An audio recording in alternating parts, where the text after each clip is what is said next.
അവിടെ നിന്ന് അങ്ങനെ ലീവ് തീരുന്നതിന് മുമ്പ് കഴിച്ചു തീർക്കാനുള്ള സാധനങ്ങളുടെ ലിസ്റ്റുമായി ഞാൻ എൻ്റെ ഹസ്ബൻഡിനെ മോളെയും കൊണ്ട് നേരെ പോയി ചിന്നക്കടയിലോട്ട്. നമ്മുടെ സ്വന്തം കൊല്ലത്തുള്ള ചിന്നക്കടയിലെ ഒബാമ റെസ്റ്റോറൻറ്റിൽ.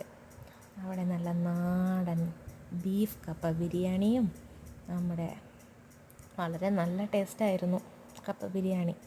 അത് കഴിഞ്ഞ് മോക്കൊരു ചിക്കൻ നൂഡിൽസും. പിന്നെ ഞങ്ങളിത് ആസ്വദിച്ച് കഴിച്ചുകൊണ്ടിരിക്കുമ്പോഴേക്കും അതാ നമ്മുടെ ഇക്കായുടെ കിഴി പൊറോട്ട വന്നു, ബീഫ് കിഴി പൊറോട്ട. അത് തുറന്നപ്പോൾ വളരെ നല്ല സൂപ്പർ സ്മെല്ലായിരുന്നു ഗൈസ്. നല്ല നല്ല ടേസ്റ്റായിരുന്നു.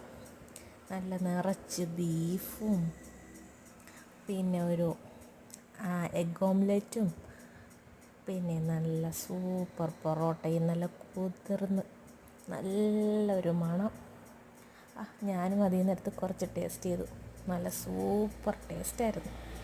എന്തായാലും നമ്മൾ ആസ്വദിച്ചതെല്ലാം കഴിച്ചു.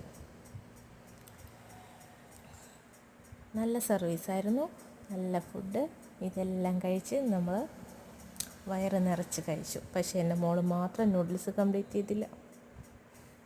ഞങ്ങൾ രണ്ടുപേരും ഇത് കഴിച്ചതുകൊണ്ട് അത് മാത്രം വേസ്റ്റായി. അങ്ങനെ ഞങ്ങൾ സന്തോഷത്തോടെ അവിടെ നിന്ന് തിരിച്ചു വന്നു. വളരെ ടേസ്റ്റി ഫുഡായിരുന്നു കേട്ടോ ഗൈസ്, സൂപ്പർ. അവൾ കഴിച്ചില്ലെങ്കിലും അവൾക്ക് ടേസ്റ്റ് ഇഷ്ടപ്പെട്ടു എന്നവൾ പറഞ്ഞു. പക്ഷേ നല്ല സൂപ്പറായിരുന്നു. I loved it. ഞങ്ങൾക്ക് എല്ലാവർക്കും അതിൻ്റെ നല്ല നല്ല നല്ല സൂപ്പർ റെസ്റ്റോറൻ്റ് ആയിരുന്നു. എല്ലാവരും പോയി